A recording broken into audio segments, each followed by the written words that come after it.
Good morning students, welcome back to the class 12 Commerce. Subject Business Studies, chapter number 5 Staffing. Today's topic we will cover as recruitment and what are the sources of recruitment. We will see in that. So before starting this, we have covered in the previous videos as what is staffing, then we have gone with the term known as importance of staffing and the process of staffing. We have seen all these things in previous videos. So today we will start our topic known as recruitment. So before starting, I have a certain terms known as recruitment. You should be understanding this, that recruitment means you have to make sure that the candidate should apply for the job in your organization is considered as recruitment. So recruitment refers to the process of finding possible candidate for the job or the function.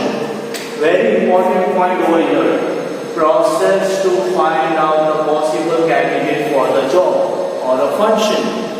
Here I have underlined the process of finding possible candidate. Means recruitment is the process where you have to find the suitable candidate for that particular job for the organization. As staffing says that right person at the right job with the right qualification with the right time. So it has to be thinking on this right candidate for the job of the functions or the functions. It has been defined as the process of searching for the prospective employees and stimulating them to apply for the job in organization. मैं इसका example आपको देने की कोशिश करता हूँ. For example, if you want MBA, so MBA के लिए आप क्या करते हो? अब MBA कौन सी टर्म में चाहिए वो भी आपको फाइंड करना है. MBA in sales. अब जब आप MBA की सेल्स की बात करते हो तो सेल्स के लिए आप उस तरह से डेजिग्नेशन बनाओगे, एडवर्टाइजमेंट बनाओगे, उस एडवर्टाइजमेंट के बेस पे आप एक्सपीरियंस मांगोगे. फॉर एग्जांपल अगर मैं एक एडवर्टाइजमेंट बनाता हूँ जिसके अंदर मैंने एक्सपीरियंस जो है 1 ईयर का मांगा है, 1 ईयर, उसके बाद में मैंने क्वालिफिकेशन मांगा है MBA in सेल्स, ये मैंने मांगा है. लेकिन डेजिग्नेशन क्या है? तो डेजिग्नेशन भी आपको बताना पड़ता है कि आप डेजिग जो है मैंने दिया है इनको junior manager, junior sales manager का मैंने इन्हें टैग दिया है. सो जो भी कैंडिडेट ये क्राइटेरिया फुलफिल करता होगा वो रिक्रूटमेंट के प्रोसेस में आएगा. मीन्स उसको जॉब की जरूरत है, वो MBA इन सेल्स है, एक साथ का एक्सपीरियंस है, तो वो अप्लाई कर सकता है पर्टिकुलर जॉब के लिए. तो इसी की तरह जूनियर मैनेजर के लिए आपको उस पर्सन को अप्लाई करवाना है. तो वो कैंडिडेट जो है, जो MBA है सेल्स के अंदर, जिसको 1 साल का एक्सपीरियंस है, वो जूनियर मैनेजर के लिए अप्लाई कर सकता है. तो आपकी एडवर्टाइजमेंट, आपकी कंपनी का main history and geography, everything impacts in applying the position. So candidate आपकी ऑर्गेनाइजेशन में तभी ही ज्वाइन करेगा जब आपके एनवायरनमेंट बहुत अच्छे होंगे या मार्केट में आपका नाम बहुत अच्छा होगा, तो ही वो आपके इसमें अप्लाई कर सकता है. या फिर आपके वर्किंग कंडीशन जो है वो बहुत ही सूटेबल है. उस सूटेबल कंडीशन की वजह से बहुत सारे एम्प्लॉयज आपकी कंपनी में आना चाहते हैं. एग्जाम्पल अगर ले तो TCS, टाटा कंसल्टेंसी सर्विसेज, उसके अलावा फिर बाद में रिलायंस. हर एक इंडिविजुअल की थिंकिंग है कि वो रिलायंस के लिए काम करे. तो रिलायंस ने अपना एनवायरनमेंट वैसे बना के रखा है, तो हर कोई अच्छी पोजीशन पे जाना चाहता है.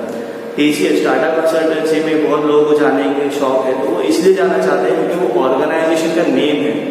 उसके अलावा अगर हम लोग एडवर्टाइजमेंट में जाते हैं तो एडवर्टाइजमेंट में बड़े बड़े नाम हैं. एडवर्टाइजमेंट के लिए भी आपको बहुत सारे लेवल्स ऑफ इंटरव्यू देने पड़ते हैं. उसके अलावा फिर अगर आप HUL की बात करते हैं, हिंदुस्तान यूनिलीवर, इधर भी बहुत सारे प्रोसेस होते हैं और यहाँ पर भी लोग काम करना चाहते हैं. तो ऐसी सारी जगहों पे आप तुरंत अप्लाई कर लेते हो. कोई भी आपको टैग दे दे कि इस जगह पे आपको जॉब है तो आप वहाँ पे अप्लाई करते हो. तो as an candidate I want to make sure that my future should be in a good organisation. जब मेरा फ्यूचर अच्छा होगा ऑर्गेनाइजेशन में तो मेरी ग्रोथ भी अच्छी होगी। तो इसीलिए कैंडिडेट क्या करता है, ऐसी जगह पे अप्लाई करता है जहाँ पे उसका जॉब को ग्रोथ मिले।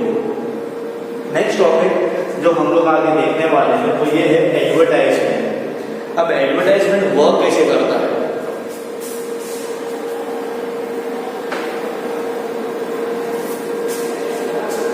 Advertisement is the common part of recruitment process and can occur through several means through newspaper, using newspaper, dedicating to job advertisement, through professional publications, using advertisement page in window, through job center, through campus interview, etc. आप recruitment कितने तरीके से कर सकते हो? तो पहला common जो पार्ट है वो एडवर्टाइजमेंट। अब एडवर्टाइजमेंट सिर्फ और सिर्फ न्यूज़पेपर में एडवर्टाइजमेंट देना नहीं होता। आज का जो दौर है, आज का जो मार्केट है, इस मार्केट के अंदर आप तुरंत रिजल्ट चाहते हो तो आप सोशल मीडिया का इस्तेमाल करते हो, व्हाट्सएप का इस्तेमाल करते हो, फेसबुक का इस्तेमाल करते हो, वेरियस जॉब सीकिंग वेबसाइट जो होती है उधर भी आप अप्लाई करवाते हो। उसके साथ साथ में अगर आप देखोगे तो मैन पावर हैंडलिंग या कंसल्टेंसी जो होती है वो आपके बिहाफ पे एडवर्टाइजमेंट करते हैं। तो ये सारी चीजें आज पॉसिबल है with the internet world. So job advertisement आप करते हो, उसके बाद में प्रोफेशनल पब्लिकेशन मैगजीन्स के अंदर भी आप एडवर्टाइजमेंट दे सकते हो। उसके अलावा इन विंडो, ये थोड़ा सा अलग है।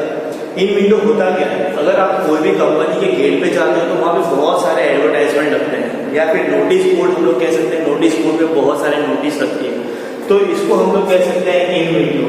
इन विंडो के अंदर नॉर्मली जैसी रिक्वायरमेंट कंपनी की होती है उसी हिसाब से वो बाहर डिस्प्ले करते हैं कि wanted labour, wanted sales manager, wanted for the positions of MBA, junior manager, senior manager. The positions are to be pasted on the window or notice board. लेकिन मोस्ट ऑफ टाइम क्या होता है कि high profile job के लिए normally window का इस्तेमाल नहीं किया जाता, आज मीडिया का इस्तेमाल किया जाता है। ये विंडो वाला जो मेथड है वो लेबर के लिए चलता है कि company wants this much labour, contractors can contact to us, different things are being done in the window notice. Now job centers means बहुत सारे ऐसे ऑर्गेनाइजेशंस हैं जो कंपनी के बिहाफ पे हायरिंग करती हैं। फिर बाद में उस पर्सन के साथ जब इंटरेक्शन हो जाता है तो उसको कंपनी भेजते हैं। कंपनी वाले क्या करते हैं, फिर बाद में उससे डिस्कस करते हैं सैलरी रिलेटेड, फिर बाद में खुद अपने एनालिसिस करते हैं और फिर अपॉइंट करते हैं। मैं आपको बेटर एग्जाम्पल देता हूँ, नोकिया का एक एग्जाम्पल देता हूँ, क्योंकि नोकिया ऑलमोस्ट क्लोज हो चुका है, लेकिन नोकिया के जो ओल्ड मोबाइल है वो आज भी मार्केट में अवेलेबल है। इंडिया के अंदर नोकिया का मार्केट ऑलमोस्ट डाउन हो चुका है, ये तो आपको पता ही है। लेकिन नोकिया का एग्जाम्पल अगर हम लोग लेके चलते हैं तो मुंबई के अंदर एक ऑर्गेनाइजेशन थी किंगस्टोन। वो Kingston ultimately organisation Nokia organisation के बिहाफ पे हायरिंग करवाती थी। What they do, I used to go there for an interview for sales purpose. That Kingston members make a face-to-face interview with you, and then if they think that you are safe candidate for Nokia, they appoint an interview with the Nokia staff. Once the Nokia staff appoints you as an employee, you have to go for the training process and then you have to go for the field work. इस तरह से process किया जाता है। तो job centre में Nokia जैसी organisation के लिए उसके नीचे जो एक ऑर्गेनाइजेशन जो कॉन्ट्रैक्ट बेस पे काम करती है वो मैन पावर हैंडलिंग का काम कर रही है। तो जॉब सेंटर्स भी इस तरह से हो सकते हैं। उसके बाद आता है कैंपस इंटरव्यू। कैंपस इंटरव्यू मतलब ऑर्गेनाइजेशन फ्रेशर्स ढूंढ रही है। फ्रेशर्स कैसे ढूंढती है, नॉर्मली आप कॉलेजेस में जाओगे तो जब कॉलेज आप जाते हो तो फाइनल ईयर के अंदर कैंपस इंटरव्यू जरूर आता है। मुंबई के अंदर TCS ये काम करता है, फ्रेशर्स ढूंढता है, उनको सैलरी अपॉइंट करता है, 15 डेज की ट्रेनिंग देता है स्कूल के कॉलेज के अंदर ही, और फिर वहाँ से फील्ड ले जाके उनसे काम करवाता है। तो TCS एक एग्जाम्पल हम लोग यहाँ पे ले सकते हैं। इसके अलावा दूसरा एग्जाम्पल अगर मैं आपको लूँ तो IIM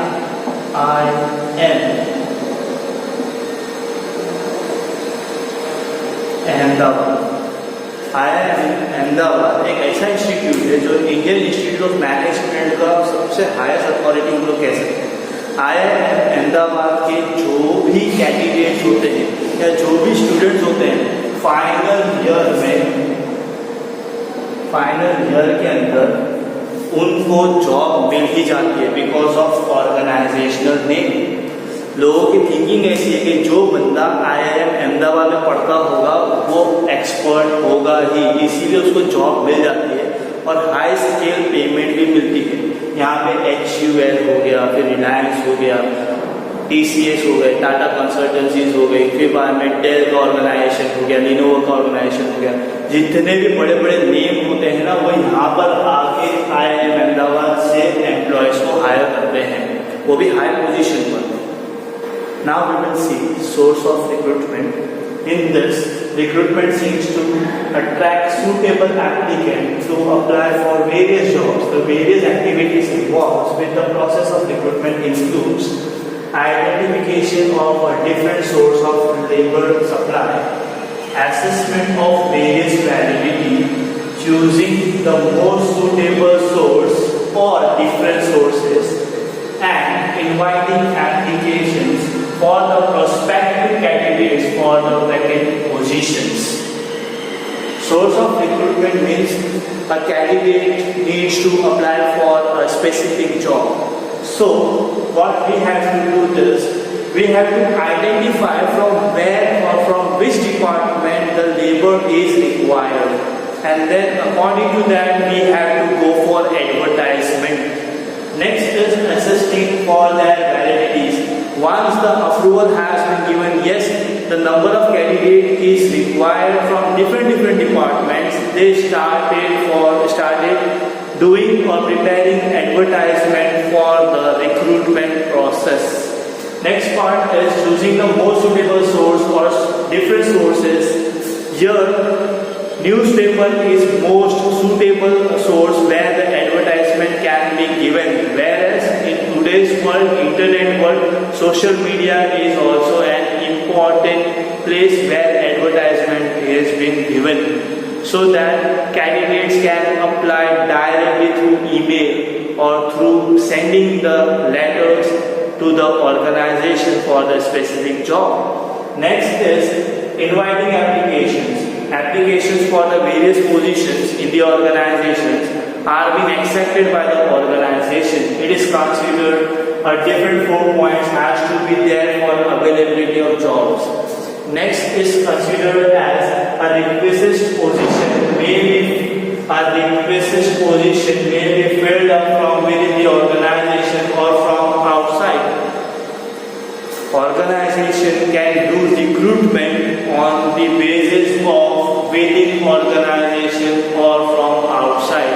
Within the organization is considered as internal source of recruitment, whereas from outside is considered as external source of resources. External sources of recruitment, not resources. Thus there are two sources of recruitment, internal and external. Today we will only see internal source. In next lecture we will go with the external source. Today we will go with the internal source, advantages and disadvantages also. So, internal source of recruitment. Internal source refers to inviting candidates from within the organization. Those who are already working in the organizations, they are being invited for the highest positions, or they can be transferred from one place to another for the specific job. So it is considered as internal source of recruitment.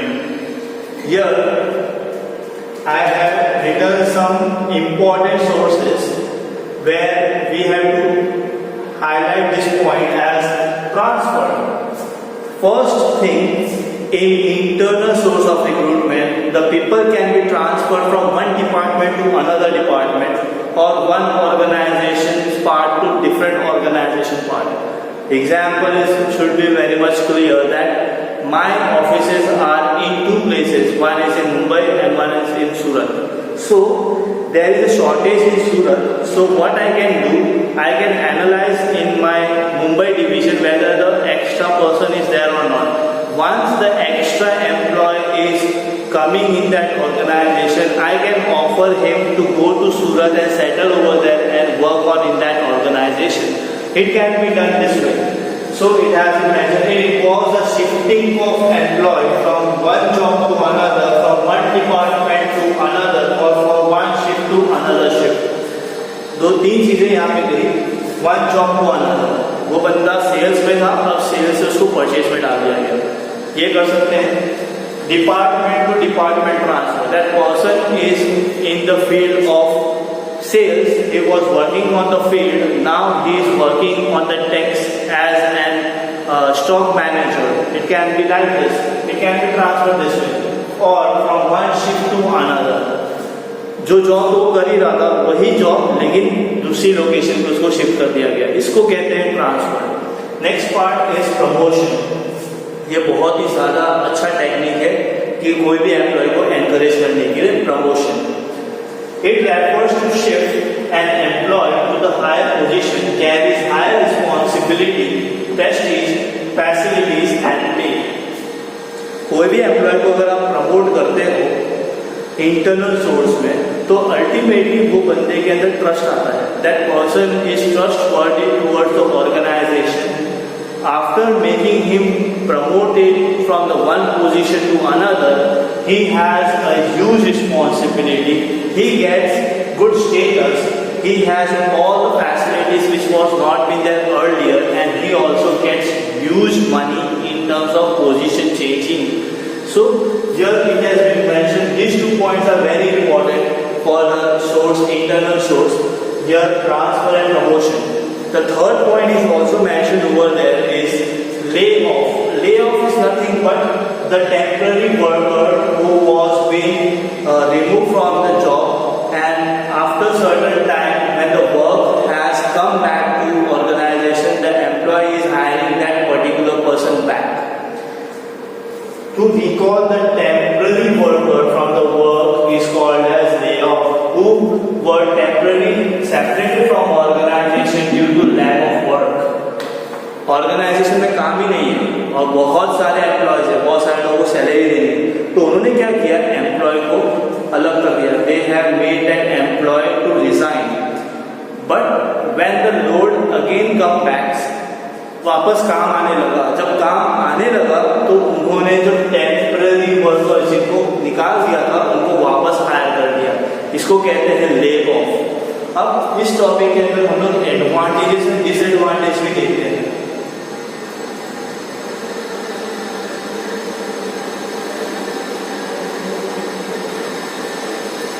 Now, here there are points which are being highlighted. It has to be focused more. First thing I have written here: employees are motivated to improve their performance. Once the internal transfer या internal promotion आप अगर करते हो तो employ को motivate करते हो कि वो परफॉर्मेंस और अच्छी तरह से करे. A promotion at the higher level may leads to a chain of promotion at the lower level of the organization. अगर आप एक पर्टिकुलर पर्सन को हाई लेवल पे प्रमोट करते हो तो लोअर लेवल के अंदर जो लोग काम कर रहे हैं वो मोटिवेट होते हैं. मोटिवेट इस तरह से होंगे कि वो काम और अच्छी तरह से करेंगे. अच्छी तरह से काम करने के बाद में वो ये एक्सपेक्ट कर सकते हैं कि नेक्स्ट ईयर या नेक्स्ट 6 months के अंदर उनकी पोजीशन चेंज होगी. This motivates the employee to improve their performance through learning and practice. और इसी के लिए वो मेहनत भी करेंगे, प्रैक्टिस भी करेंगे, और प्रैक्टिस करने के साथ साथ में उसके ऊपर बहुत ज़्यादा लर्निंग भी करते रहेंगे. Employees work their commitment and loyalty to remain satisfied with the job. Person satisfy रहेगा अपने जॉब से, और जॉब से जब वो सेटिस्फाई रहेगा तो ऑर्गेनाइजेशन को भी बेनिफिट होगा और उस इंडिविजुअल को भी. Internal recruitment also specifies the process of selection and placement. जब अगर आप इंटरनल सिलेक्शन करते हो ना तो सिलेक्शन एंड प्लेसमेंट का जो इश्यू होता है वो सब कुछ नॉर्मल हो जाता है. इतना ज़्यादा बर्डन नहीं होता एक पर्टिकुलर मैनेजर के ऊपर. The candidate that are already working in the enterprise can be evaluated more accurately and economically this is the more reliable way of recruitment since the candidate is already known to the organization. क्योंकि आप अगर नए employ को higher करते हो तो उसको training देनी होती है, फिर बाद में उसको एनवायरनमेंट के थ्रू मर्ज करना होता है, इंडक्शन देना होता है, फिर 15 to 16 डेज वो एनवायरनमेंट के अंदर सेटल होने में उसको लगता है, फिर बाद में 1 मंथ के बाद में वो प्रॉपरली अंडरस्टैंड करने लगता है कि उसका जॉब प्रोफाइल है क्या। लेकिन अगर एग्जिस्टिंग एम्प्लॉय होगा तो उसको बार बार ट्रेनिंग देने की जरूरत नहीं है, because he was familiar with the organisation and he is right now working in the organisation itself. जब ऐसा होता है ना तब इवैल्यूएशन हमारे लिए बहुत ज़्यादा इंपॉर्टेंट रोल प्ले करता है। हमें इवैल्यूएशन से पता चलता है कौन कितना अच्छा परफॉर्म कर रहा है। जब परफॉर्मेंस अच्छा होगा तो उसकी पोजीशन ऑटोमेटिकली बढ़ जाती है, उसको कंपनी एप्रिशिएट जरूर करती है इकोनॉमिकली भी। और यहाँ पर ऐसा ही कहा गया है कि जो ऑर्गेनाइजेशन के अंदर पहले से ही काम करता है ना वो मोर बेटर एनवायरनमेंट के अंदर स्टेबल वे के अंदर काम कर सकता है। Next point is transfer is the tool of training the employee to prepare them for the higher job. Also, people recruited from within the organization do not need an induction training. इस point के अंदर मैं आपको explain करने की कोशिश करूंगा कि ट्रांसफर क्यों इतना इंपॉर्टेंट हो जाता है इंटरनल सोर्स के लिए। जब हम लोग दो डिपार्टमेंट की बात करते हैं, there is a 2 organisations with me in different locations, और दोनों जगहों पे थोड़ा सा वेरिएशन है। एक जगह पर एक एम्प्लॉय की शॉर्टेज में है और दूसरी लोकेशन के अंदर नॉर्मली एम्प्लॉय जो है वो बहुत ज़्यादा है एक पर्टिकुलर फील्ड के अंदर। फॉर एग्जांपल मेरे पास 4 मैनेजर है एक्टिविटी ए के अंदर और एक्टिविटी बी के अंदर सिर्फ एक ही मैनेजर है, लेकिन वर्क दोनों साइड के अंदर बहुत ही ज़्यादा है। तो यहाँ पे क्या हो रहा है कि एक्टिविटी ए के अंदर वर्कलोड जो है वो 3 लोग संभाल लेते हैं और 4th जो है वो नॉर्मली सिर्फ सपोर्ट करता है। और यहाँ पर क्या है, एक ही मैनेजर है एक्टिविटी बी के अंदर, और यहाँ पर प्रॉब्लम क्या है कि यहाँ पर एक ही मैनेजर है और वर्कलोड बहुत ज़्यादा है। तो ऑर्गेनाइजेशन क्या कर सकता है, जो 4th पर्सन है जो एक्टिविटी ए के अंदर रिजर्व है उसको क्या कर सकते हैं, ट्रांसफर कर सकते हैं एक्टिविटी बी के अंदर, और एक्टिविटी बी के अंदर फिर वो जो एक कैंडिडेट है एक मैनेजर है उसके साथ में दूसरा मैनेजर भी आ जाता है, तो वर्कलोड जो है वो बैलेंस हो जाएगा। लेकिन इसके अंदर एक फायदा ये होता है कि एम्प्लॉय जो ट्रांसफर होता है उसको बेनिफिट ये होता है कि वो प्रिपरेशन करता है हायर जॉब्स के लिए। हायर जॉब्स के लिए कैसे, जितने ज़्यादा एक्सपीरियंस वो गेन करेगा अलग अलग लोकेशंस के अंदर उसको जॉब उतनी अच्छी हाई लेवल की मिलेगी आगे। और यहाँ पर एक पॉइंट बोला है, also people recruited from within the organisation do not need induction training. हर बार इंडक्शन की जरूरत नहीं है, आप एक बार ऑर्गेनाइजेशन ज्वाइन कर लो, ऑर्गेनाइजेशन के अंदर इंडक्शन पहले करवा देते हैं। First time first day first 2-3 days के अंदर आपको इंडक्शन पूरा समझा देते हैं, क्या क्या वर्क है, कैसे वर्क करना होता है, सब कुछ आपको एक्सप्लेन करते हैं। लेकिन उसके बाद में जब अगर आप ट्रांसफर होते हो तो वो सारी चीज़ें वापस रिपीट करने की जरूरत नहीं, क्योंकि ऑलरेडी आप उस टर्म से फेमिलियर होते हो। Point number 4,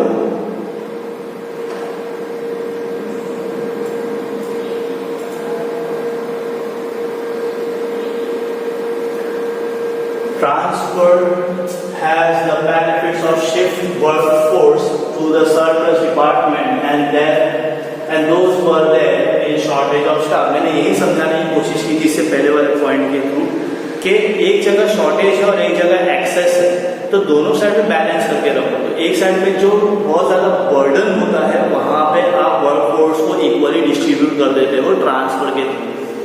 Point number 5, filling the jobs internally is cheaper as compared to get candidate from external source।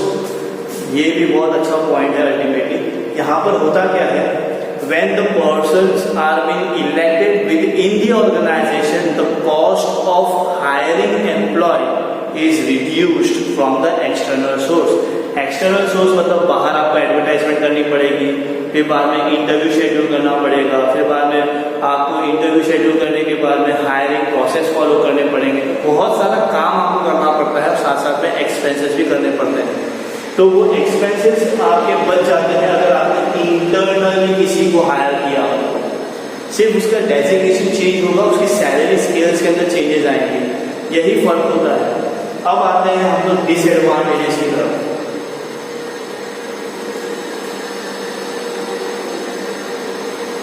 Disadvantages of internal source.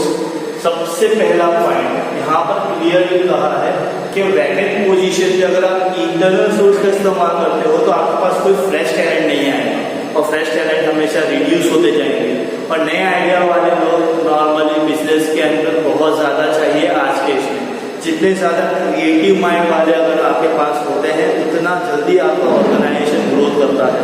तो उसी बेस पे when vacancies are filled through the internal promotion, the scope of induction of fresh talent is reduced।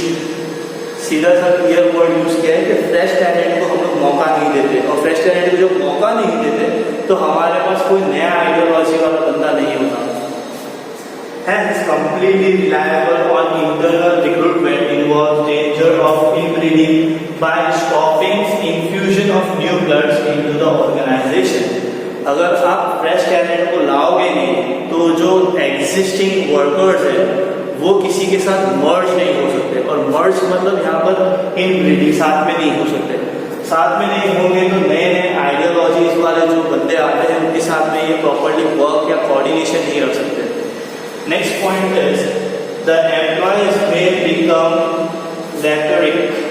अब lethargic के बाद में मैंने point लिखा है lazy, sleepy, sluggish। sluggish का मतलब होता है slow moving if they are short of time bound promotion। अगर मुझे पता है कि मैं कुछ टाइम के बाद में एक पोजीशन लेवल अप कर लूँगा, फिर उसके बाद मुझे पता है कि आगे जाके मैं मैनेजर या जनरल मैनेजर ऑटोमेटिकली बन जाऊँगा, तो मेरा वर्क जो है ना वो स्लो डाउन हो जाता है। तो इसीलिए इंटरनल सोर्स एडवांटेज में नहीं लेना चाहिए। एक पर्टिकुलर ऑर्गेनाइजेशन को ग्रोथ करना है तो ऑर्गेनाइजेशन नॉर्मली अगर टाइम बाउंड प्रमोशन करता है तो एम्प्लॉय विल बिकम लेजी, और लेजी इस तरह से हो जाएगा कि वो हर काम स्लो करेगा और इग्नोर करेगा मेजॉरिटी ऑफ डिमांड्स को। Next point is a new enterprise cannot use internal source of recruitment। और अगर कोई नई एंटरप्राइज है, नई कंपनी है, तो वो इंटरनल सोर्स का इस्तेमाल नहीं कर सकते, उनको हायर ही करना पड़ेगा बाहर से। The spirit of competition amongst the employees may be hampered।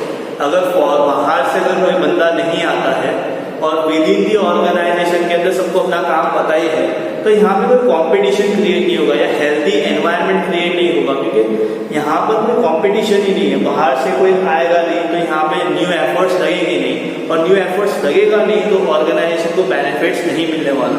तो कंपटीशन के लिए भी आपको एक्सटर्नल सोर्स की जरूरत पड़ती है। इंटरनल सोर्स बहुत ज़्यादा इमरजेंसी में है तो इंटरनल सोर्स का आप इस्तेमाल कर सकते हो, लेकिन external source new ideas, new creativity situations को क्रिएट करती है। Next part is frequent transfer of employment offer reduce the productivity of the organisation. बार बार एक बंदे को एक जगह से दूसरी जगह, दूसरे तीसरी जगह आप शिफ्ट करते जाते हो, ट्रांसफर करते जाते हो, पोजीशन उसकी चेंज हो रही है नहीं हो रही है वो तो डिपेंड करता है ऑर्गेनाइजेशन पे, लेकिन जितनी बार आप उसको ट्रांसफर करते रहोगे उतनी बार आपका परफॉर्मेंस इफेक्ट होगा या ऑर्गेनाइजेशन की प्रोडक्टिविटी जो है उसके ऊपर इफेक्ट जरूर होगा। So we have seen today recruitment and then recruitment sources. One source we have seen internal, in that we have seen advantages and disadvantages. In next lecture we will continue with the external source. In external source we will see advantages and disadvantages and starting of selection. That's it for today. Thank you.